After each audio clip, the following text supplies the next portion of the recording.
My name is Marcus Thompson, and I remember the exact moment my life changed forever. It was a Tuesday morning in October, the kind of crisp autumn day that makes you believe anything is possible. I had been working at Henderson & Associates Financial Group for 3 years, climbing my way from junior analyst to senior project coordinator through nothing but excellence. Every report I submitted was flawless. Every presentation I delivered was praised. Every client I managed left satisfied. I was 32 years old, educated at Columbia University, and I genuinely believed that hard work would eventually speak louder than the color of my skin. That morning I walked into the glass tower on Madison Avenue with my usual confidence. I was scheduled to present my quarterly analysis to the executive board, a presentation I had spent 6 weeks perfecting. The data was irrefutable. My projections had saved the company $12 million the previous year. I had earned this moment. The boardroom was already filling when I arrived. I recognized most faces. Richard Brennan, the chief financial officer, a man in his late 50s with silver hair and cold gray eyes who had never once acknowledged my contributions directly. There was also Thomas Mitchell, head of operations, who always seemed surprised when I spoke in complete sentences. Bradley Cooper sat near the window, the VP of Client Relations, who had once asked me if I played basketball when I mentioned I went to Columbia. I had told him I was on the debate team. He had laughed as if I were joking, but there was someone new in the room that day. A woman I had only seen in photographs on the company website. Catherine Harrison, the majority shareholder and CEO who had inherited the company from her father 5 years ago and had tripled its value since. She was 34 years old, blonde hair pulled back elegantly, wearing a navy blue suit that probably cost more than my monthly rent. Her eyes were the color of winter sky, sharp and observant. She rarely attended quarterly meetings, preferring to review reports remotely. Her presence that day felt significant, though I did not yet understand why. I set up my laptop and connected it to the projector. My hands were steady. I had done this dozens of times. Richard Brennan cleared his throat impatiently while I organized my notes. The presentation began smoothly. I walked through the market analysis, the risk assessments, the projected growth sectors for the next fiscal year. I showed them how my strategies had outperformed our competitors by 17%. I explained the methodology behind my recommendations with precision and clarity. I was thorough.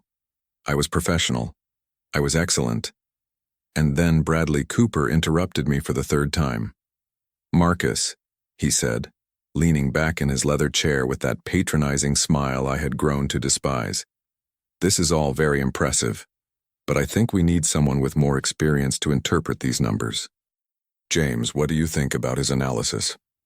James Wellington, a white analyst who had been with the company for only 18 months and whose work I had quietly corrected on numerous occasions, shifted uncomfortably in his seat. He was 28, fresh out of a mediocre business school, and his father played golf with Richard Brennan every Sunday. "Well," James began awkwardly, clearly unprepared, "I think Marcus has done adequate work here, but some of these projections seem optimistic." Adequate. The word hit me like a slap. I had delivered exceptional work, and it was being reduced to adequate by someone who could barely construct a proper spreadsheet. I noticed Catherine Harrison watching this exchange with an expression I could not quite read. Her pen had stopped moving across her notepad. Her eyes moved from Bradley to James to me, with an intensity that made me feel simultaneously exposed and seen. "Perhaps," Richard Brennan said slowly, his voice dripping with false concern, "we should have James co-lead the next quarterly presentation. Provide some additional oversight." I felt my jaw tighten. Oversight, as if I were a child who needed supervision. As if 3 years of impeccable performance meant nothing. "With all due respect," I said, keeping my voice carefully neutral, "my track record speaks for itself. Every projection I have made has been accurate within a 2% margin. I do not believe additional oversight is necessary." The room went silent. Richard Brennan's eyes narrowed. Bradley Cooper let out a small, condescending laugh. Thomas Mitchell shifted in his seat and glanced toward the door as if expecting security. "Marcus," Richard said, his tone hardening, "there is no need to get defensive. We are simply trying to ensure the best outcomes for the company." Defensive. The word they always used. The word that transformed any attempt to advocate for myself into evidence of some character flaw. I had seen it deployed against me countless times. A rhetorical trap with no escape.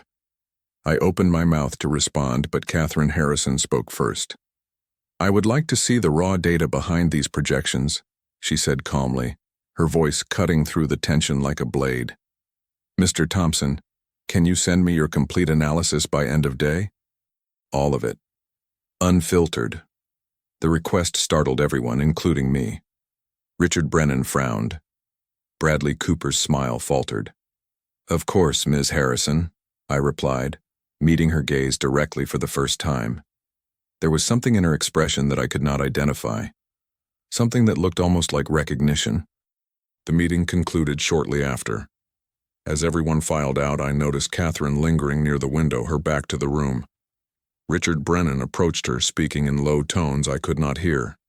She nodded once, said something brief in response, and then walked out without looking at anyone. I gathered my materials slowly, trying to process what had just happened. James Wellington approached me hesitantly. "Hey, Marcus," he said quietly. "For what it is worth, I thought your presentation was really good. I did not mean to imply otherwise." I looked at him. This young man who had been handed opportunities I had fought for, who would never understand the weight of being the only black face in a room full of people who assumed incompetence before excellence. "Thank you, James," I said simply. There was nothing else to say. That evening, I sent Catherine Harrison my complete analysis as requested. Every spreadsheet, every calculation, every source document. I included methodology notes that went far beyond what was required, anticipating questions she might have, demonstrating the rigor of my process. I did not expect a response. CEOs do not personally reply to senior analysts. But at 11:30 that night, my phone buzzed with a new email. The message was brief. "Mr. Thompson, your work is exceptional. We should talk. My office tomorrow, 8 a.m. Come alone." I read those words 3 times. I did not sleep that night. I did not know what awaited me, but I sensed that something fundamental was about to shift. The boardroom humiliation was still fresh, the sting of being reduced and dismissed still burning in my chest. But Catherine Harrison had seen something, and whatever it was, she wanted to discuss it in private. I arrived at her office at 7:45 the next morning, 15 minutes early as always. Her assistant, a severe woman named Patricia who guarded Catherine's schedule like a dragon protecting gold, looked surprised to see me. "Ms. Harrison is expecting me," I said. Patricia checked her computer, raised an eyebrow, and gestured toward the closed mahogany door. "Go ahead, she arrived an hour ago." I knocked twice and entered. Catherine Harrison sat behind an enormous desk covered with documents, her reading glasses perched on her nose, morning light streaming through floor-to-ceiling windows behind her. She looked up as I entered and gestured to a chair across from her. "Close the door, Mr. Thompson, and please sit down." I did as instructed, my heart pounding despite my outward calm. She studied me for a long moment before speaking.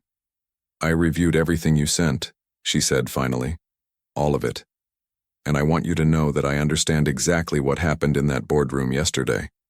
I waited, uncertain how to respond.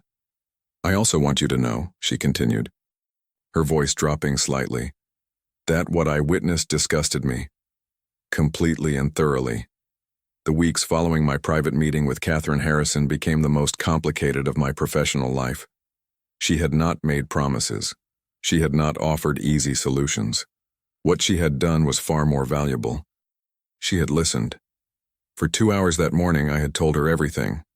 The patterns of dismissal, the stolen ideas, the constant assumption that my competence was a surprise rather than an expectation. The way Bradley Cooper had once introduced me to a client as our diversity hire, with a laugh that suggested it was a compliment. The performance reviews that praised my work while somehow never recommending me for promotion. Catherine had taken notes throughout, her expression unreadable, but her attention unwavering. When I finished, she had set down her pen and looked at me with those winter sky eyes. "Marcus," she had said, using my first name for the first time. I inherited this company from my father. He built it honestly, but he also built it in an era when men like Richard Brennan and Bradley Cooper were the norm. I have spent 5 years trying to modernize not just our business practices but our culture. I thought I was making progress. What happened in that boardroom showed me I was wrong. She had paused, choosing her next words carefully. I cannot fix this overnight. If I intervene too directly, they will simply become more careful, more hidden, and you will become their target for causing trouble. What I can do is watch, document, and wait for them to expose themselves, because men like that always do. Their arrogance makes them careless. I had understood what she was proposing. A long game. A strategy of patience and precision. It went against every instinct screaming inside me for immediate justice, but I recognized its wisdom. Catherine Harrison had not become a successful CEO by acting impulsively. "What do you need from me?" I had asked. "Keep doing exactly what you have been doing," she had replied. "Excel, document everything, and trust me." Trust. Such a simple word for such a complicated request. But something in her gaze made me believe her. Perhaps it was the anger I saw simmering beneath her composed exterior, an anger that mirrored my own. Perhaps it was simply that she was the first person in power who had ever truly seen what I experienced daily. We agreed to meet weekly, always discreetly, always outside the office. A coffee shop in Brooklyn where neither of us would be recognized. She wanted updates. She wanted details. And slowly, over the following weeks, she began sharing information of her own. Richard Brennan, it turned out, had been engaging in some questionable accounting practices. Nothing illegal yet, but ethically murky. He had a habit of approving expense reports for friends without proper documentation. He had pushed through contracts with vendors who happened to be relatives, small corruptions that accumulated like sediment. Bradley Cooper was worse. Catherine had discovered that he had been taking credit for other people's work for years, not just mine. There was a pattern of junior employees, particularly women and minorities, who had produced excellent work only to see it attributed to Bradley or his inner circle. Several had quit in frustration. One had filed a complaint with HR that had been quietly buried. Thomas Mitchell was simply incompetent, promoted beyond his abilities through connections and inertia. He contributed nothing of value and survived by avoiding responsibility for anything that might expose his limitations. These men were protected by decades of institutional relationships, mutual favors, and the unspoken understanding that they would protect each other. They were a fortress of mediocrity, and I had been beating myself against their walls for 3 years without understanding the architecture of their defenses. But now, I had a map. And I had an ally with the power to act when the time was right. Meanwhile, my daily work continued. If anything, the treatment grew worse after my boardroom presentation. Richard began requiring me to submit all reports through James Wellington for review before distribution.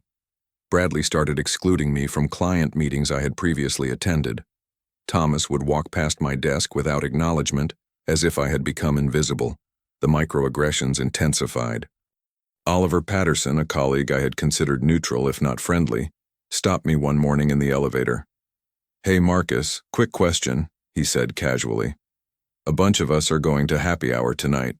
You know, it is kind of a senior team thing. But I am sure you have other plans, right?" The implication was clear. I was not welcome. I was not part of their team despite my title and tenure. "Actually, I am free," I said, maintaining eye contact. Oliver's smile faltered. "Oh, well, cool. I mean, it is at Harrison's pub. Kind of a traditional spot. Might not be your scene." "I will see you there," I replied as the elevator doors opened. I did not go to happy hour.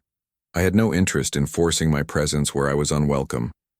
But I wanted Oliver to know that I understood exactly what he was doing. I wanted him to feel uncomfortable. My weekly meetings with Catherine became the anchor of my sanity. We would sit in that Brooklyn coffee shop. Two people who should not have been allies, and build our case piece by piece. She was different in those meetings than in the office. The corporate armor softened. She laughed more easily, usually at my dry observations about the absurdity of corporate culture.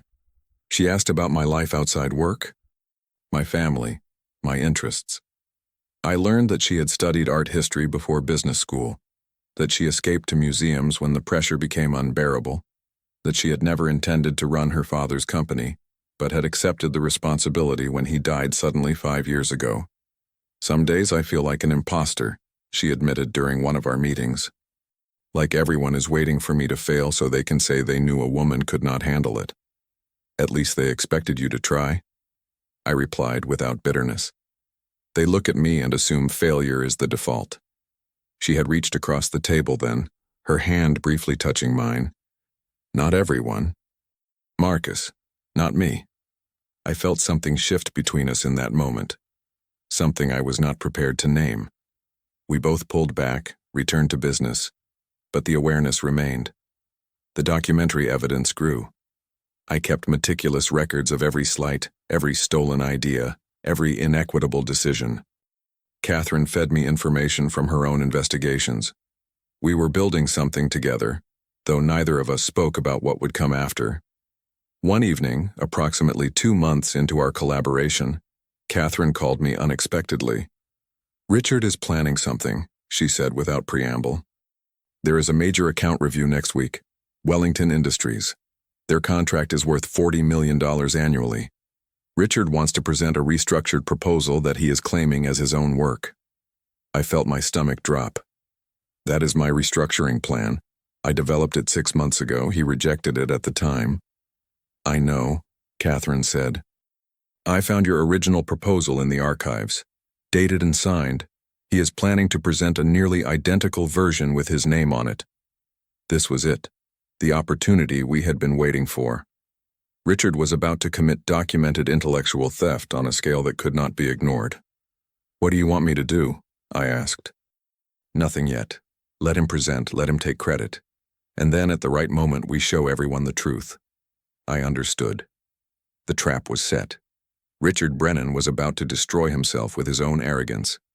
But I had not anticipated the personal cost of patience. The following week was agony. I sat in meetings where Richard discussed my ideas as if they had sprung from his own mind. I watched Bradley and Thomas congratulate him on his brilliance. I endured James Wellington's awkward glances because James alone seemed to suspect something was wrong. The Wellington Industries presentation was scheduled for Friday. Catherine would be present, which was unusual enough to raise questions. She had announced that she wanted to observe how the senior team handled major accounts. Thursday night, I barely slept. Everything we had worked toward would culminate in that boardroom. Justice was finally within reach, but justice, I was learning, never arrives cleanly. It demands sacrifice. It requires witnesses. And sometimes, it asks you to endure one final humiliation before deliverance comes. Friday morning arrived with autumn rain streaking the office windows. I dressed carefully, choosing my best suit, a charcoal gray that Catherine had once complimented during one of our coffee meetings. I wanted to look professional when the truth emerged. I wanted Richard and Bradley and all of them to see that I had never been less than excellent, even when they refused to acknowledge it. The boardroom filled slowly. The Wellington Industries representatives arrived. 3 executives in expensive suits who shook hands with Richard like old friends. Catherine entered last, taking a seat in the corner rather than at the head of the table. Her positioning was deliberate. She wanted to observe without dominating. Richard began his presentation with characteristic arrogance. He strutted through the data, my data, explaining concepts I had developed with the confidence of a man who had never doubted his right to claim anything he wanted. I sat silently, my hands folded on the table, my expression neutral. Catherine's eyes met mine briefly. "Wait," her gaze seemed to say. "Not yet." And then Bradley Cooper made his mistake. Bradley's mistake was born from the same arrogance that had defined his entire career. He had grown so accustomed to dismissing people like me that he could not conceive of consequences.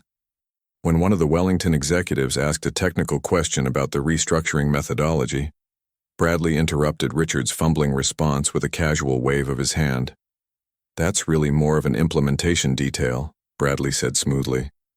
"The strategic vision came from our senior leadership. The number crunching was handled by support staff." Support staff. He meant me. He was reducing my comprehensive strategic analysis to mere number crunching while crediting the vision to Richard. Catherine Harrison stood up. The movement was so unexpected that the entire room fell silent. CEOs did not interrupt presentations. CEOs observed and delivered verdicts afterward.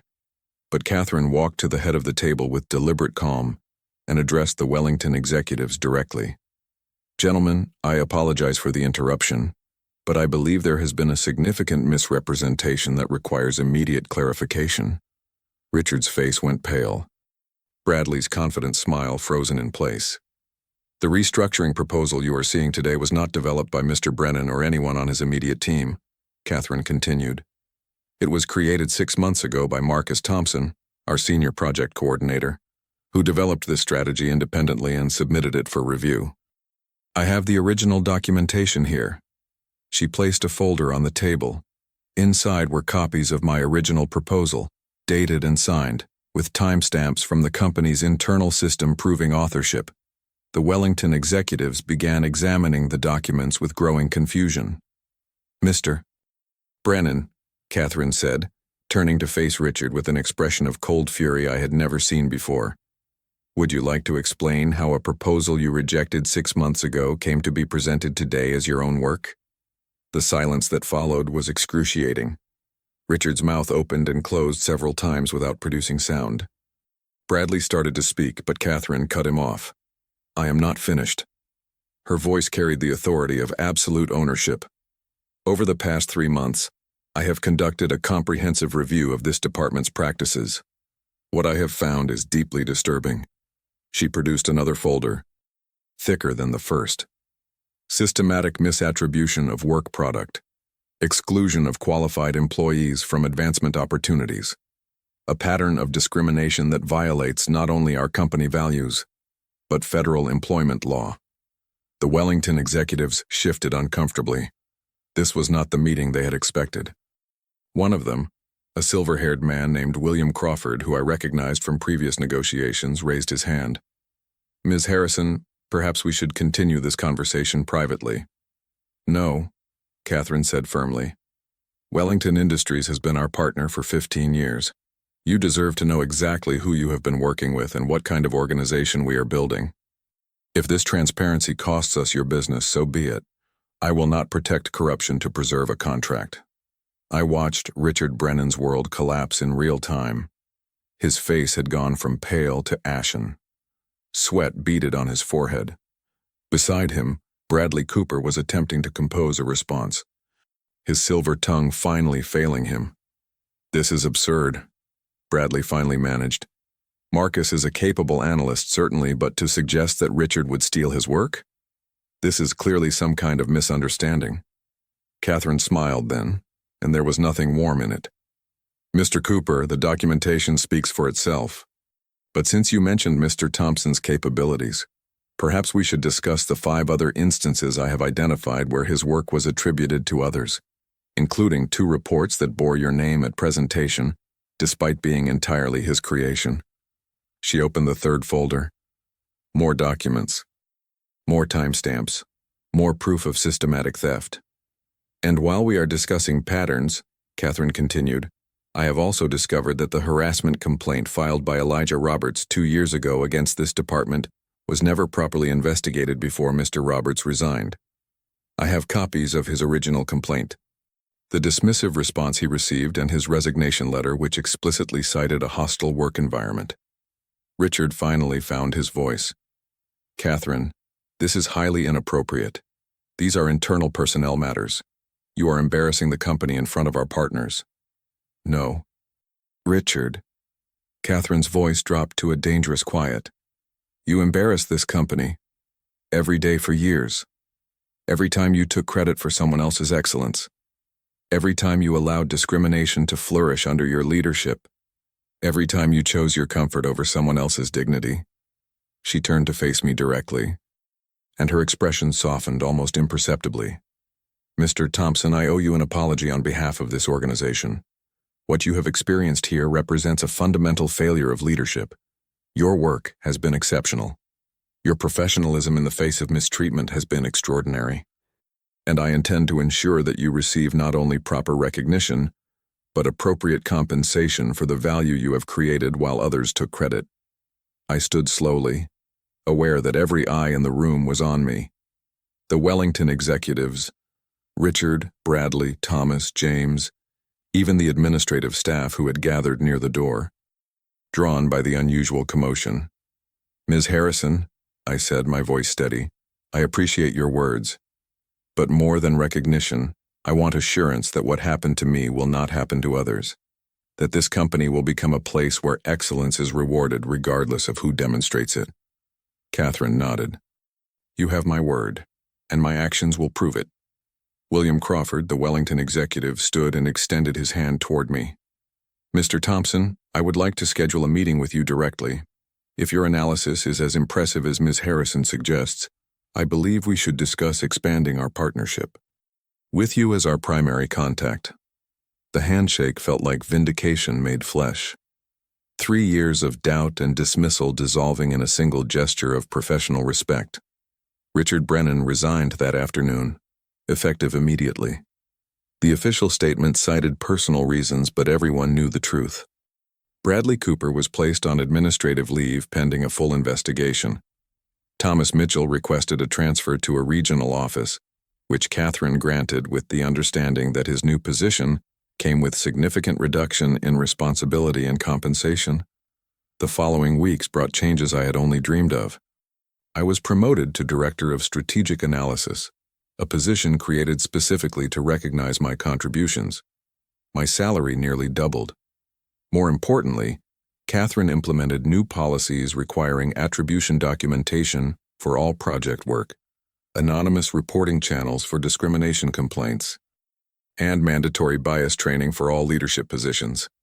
But the most significant change was personal. 3 weeks after the boardroom revelation, Catherine invited me to dinner. Not a working meeting at a coffee shop, but an actual restaurant, a quiet Italian place in the West Village where candles flickered on white tablecloths. "I hope this is appropriate," she said as we were seated. "We have spent so much time as allies in a battle. I wanted to see who we are now that the battle is won." I studied her across the table, this woman who had risked her reputation and her relationships to pursue justice. She looked different tonight. Softer. The corporate armor fully removed for the first time. "Why did you do it?" I asked. "You could have looked away like everyone else. You had nothing to gain and everything to lose." Catherine was quiet for a moment, tracing her finger along the rim of her water glass. "My father built this company from nothing," she finally said. "He was not a perfect man, but he believed in merit. In his last years, he saw how the culture had shifted, how certain people had learned to game the system while others suffered. He died before he could fix it. I suppose I felt I owed him that completion." She paused, meeting my eyes directly. "But that is only part of the truth. The deeper truth is that watching you in that first boardroom meeting, seeing your dignity in the face of such casual cruelty, something in me recognized something in you. I did not just want to fix a systemic problem. I wanted to stand beside someone who deserved to be stood beside." The dinner lasted 3 hours. We talked about everything except work, her passion for Renaissance art, my childhood in Chicago, her complicated relationship with her mother, my grandmother who had raised me after my parents' accident, who had taught me that excellence was its own reward even when the world refused to acknowledge it. When we finally left the restaurant, the night had turned cold. Catherine shivered slightly, and I offered her my jacket without thinking. She accepted it with a smile that transformed her entire face. "Marcus," she said softly, "I want you to know that whatever happens next, these past months have meant more to me than I can express. You showed me what courage looks like. Real courage. The kind that persists when there is no guarantee of victory." I took her hand then, a gesture that felt both natural and momentous. "And you showed me that power does not have to be corrupt," I replied. "That someone with every reason to maintain the status quo can choose justice instead. You did not have to see me, Catherine, but you did, and that changed everything." We stood together on that quiet street, two people who had found each other through adversity, who had built something meaningful from shared outrage and careful hope. "Where do we go from here?" she asked. I considered the question carefully. The professional complications, the potential for misunderstanding, the whispers that would inevitably follow if the CEO began dating a recently promoted director. "Forward," I said finally. "Together, carefully, but without apology. We have nothing to be ashamed of." Catherine squeezed my hand. "I was hoping you would say that." 6 months later, we made our relationship public. The gossip was predictable but brief. Those who knew our history understood that what existed between us had grown from mutual respect and shared principles, not opportunism or impropriety. Last week marked my 1-year anniversary as Director of Strategic Analysis. The department I now lead is the most diverse in company history. The culture has shifted fundamentally, not through mandates alone, but through consistent demonstration that excellence will be recognized and protected regardless of its source. Richard Brennan found work at a smaller firm. I hear he is miserable, surrounded by people with nothing to offer him. Bradley Cooper left the industry entirely after the investigation revealed the full extent of his misconduct. Thomas Mitchell retired early, his mediocrity finally catching up with him. But I do not think about them often. Vengeance satisfied loses its urgency. What remains is the work itself, the building of something better from the wreckage of what was broken. Catherine and I had dinner last night at the same Italian restaurant where our personal journey began. She told me she loved me for the first time, the words arriving as naturally as breathing. "I love you too," I replied. "I think I have since that first morning in your office when you listened without judgment and believed without proof." She smiled, that transformative smile that still catches me off guard. "I never needed proof, Marcus. I just needed to pay attention. Your excellence was always visible. It just took someone willing to see it. And that, perhaps, is the truest lesson of everything I experienced. Justice requires witnesses. Progress requires allies. And sometimes, the most revolutionary act is simply seeing someone clearly when the world insists they remain invisible. My grandmother used to say that character is what you do when no one is watching. But I have learned something different. Character is also what you do when everyone is watching, and doing the right thing costs you everything. Catherine Harrison chose justice when silence would have been easier. And in doing so, she did not just save my career. She showed me what love looks like when it is built on the foundation of courage.